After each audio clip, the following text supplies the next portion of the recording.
Hi everyone, welcome back to our channel.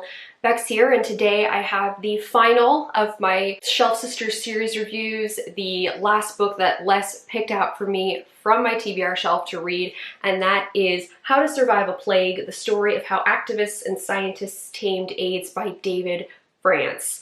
The subtitle of this is pretty self-explanatory as to what this big book is going to cover, but I'll give you a bit more background before I get into my feelings on it. This book was published in 2016 and it's a deep dive into AIDS activism.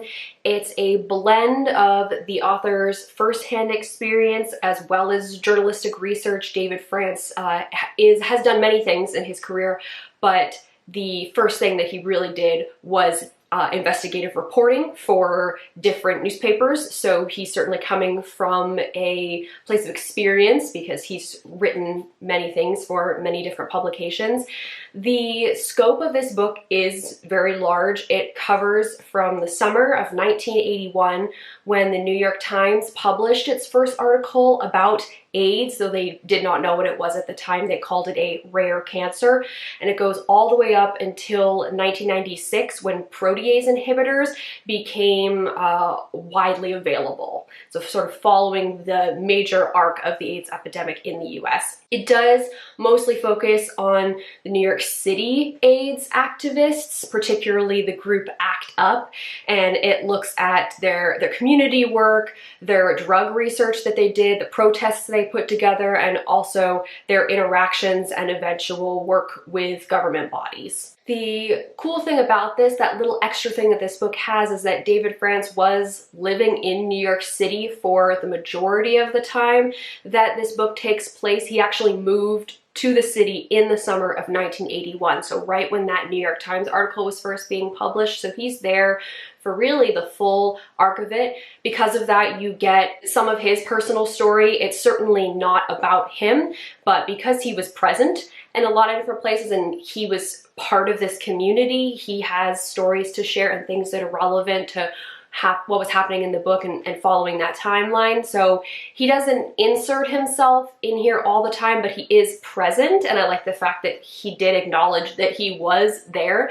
The other thing is, although this is looking at the activists and the scientists and whatnot, it does get into their personal lives, obviously, especially with the activists, because this was about their lives. There's no way you can ignore their personal stories. The reason this happened was because no one was really stepping up for them. They had to step up for themselves because they were dying. There may have been a few people here and there that were not part of the LGBTQ community, but they were few and far between at the beginning, and a lot of them didn't have the power that the government has to really make a difference. This book, as you can imagine, is very thorough. If you're going into it with a baseline knowledge, which is where I was coming from, I know some things, I know a lot more now, but when I first picked up this book, I knew some things, the general idea of it. You're gonna learn a lot more in this book.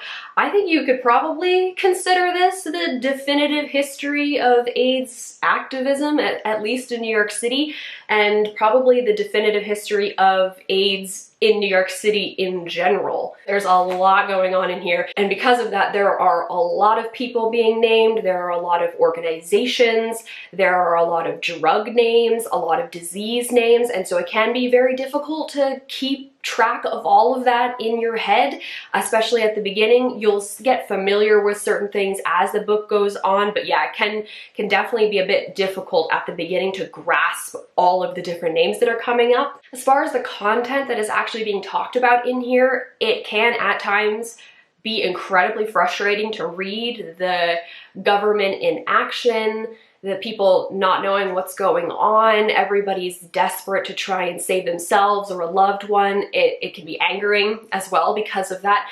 And it can also be gruesome at times because there are pretty detailed descriptions of what the PWAs, which is how the people with AIDS, persons with AIDS, they refer to themselves as PWAs, what they're going through. Because the disease suppresses your immune system, Many of them didn't necessarily die from AIDS, they died from the opportunistic infections that they got because their immune system couldn't fight them off. And yeah, there's sections in here that are hard to read because you are getting some very intense details about what they were going through, and some of them lived and some of them did not. Something else that I wanted to mention that I noticed when I was reading this book was actually the parallels with COVID-19. Dr. Fauci is actually in here a lot, and he's not painted in such a positive light, which was a little weird for me to read about because my opinion of him based on the COVID-19 stuff was quite high.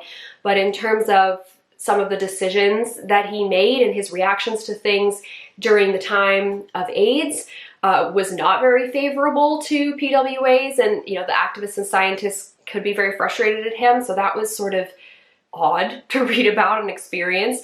There also the initial denial by the government saying like it's not going to be a problem, it'll go away, it's only going to affect a certain subgroup of people. That there was definitely some parallels there. And then the other thing that unfortunately is a parallel is that there were hate crimes against gay men with COVID-19, although we understood it a lot faster than with HIV/AIDS, there are still hate crimes happening against Asians. So there's also that parallel, unfortunately, as well. Some of you may already know, you may recognize the name How to Survive a Plague, but there is a documentary of the same name. It was actually released in 2012, so it came first, and it is directed by the author who wrote the book that I'm talking about. He also directed this documentary, and it contains a bunch of archival footage of the time that is being discussed in the book.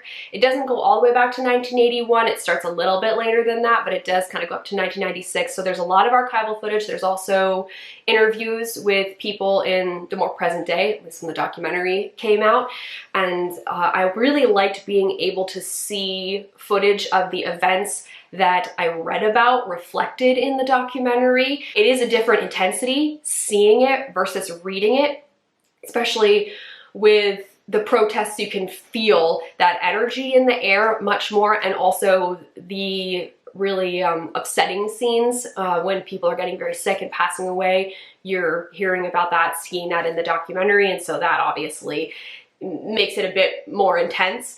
I would actually recommend watching the documentary first. I read the book and then watched the documentary, and with the documentary, you don't cover the same scope that you do in the book. Clearly, there's just not enough time, but there are a lot of people mentioned in the documentary that appear in the book, and I was able to really put a face to the name. There are some pictures in the book, but not of everybody, and so to see the documentary and recognize the names, I now have a picture in my head. So when I was flipping back through the book and looking at the names, I was able to actually picture them in my head, and I think that would have been really helpful, particularly at the beginning when there's a lot of names, a lot of people being talked about, to be able to actually picture them in my head. So if you are considering picking up this book, I would definitely suggest watching the documentary first. It'll give you a good overview of some of the stuff you're going to cover and also help you kind of place who everybody is. In terms of who I would recommend this book to, I think it'd be best for those of you that have a baseline knowledge about the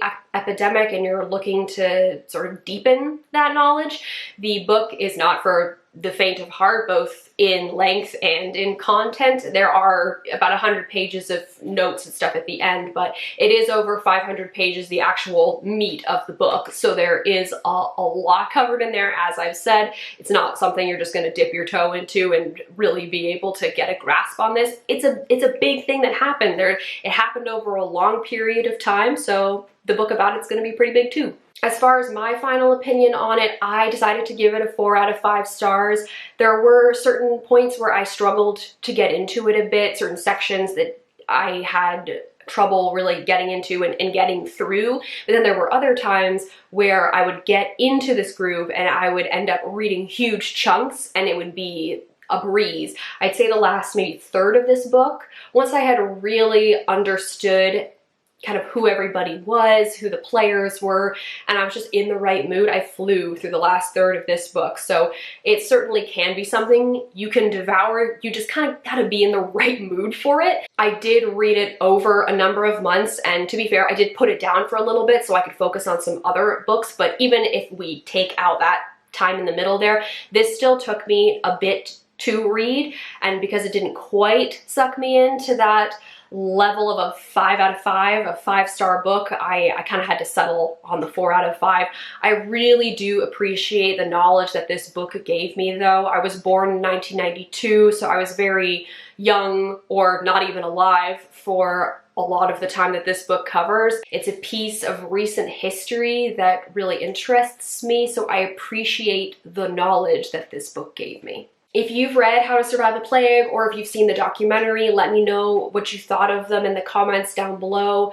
Additionally, if you have any other recommendations for books that cover this time period, you can also let me know about those down below. As always, all of our links are in the down bar. You can go check those out if you feel so inclined. Thank you guys very much for watching, and I'll see you later.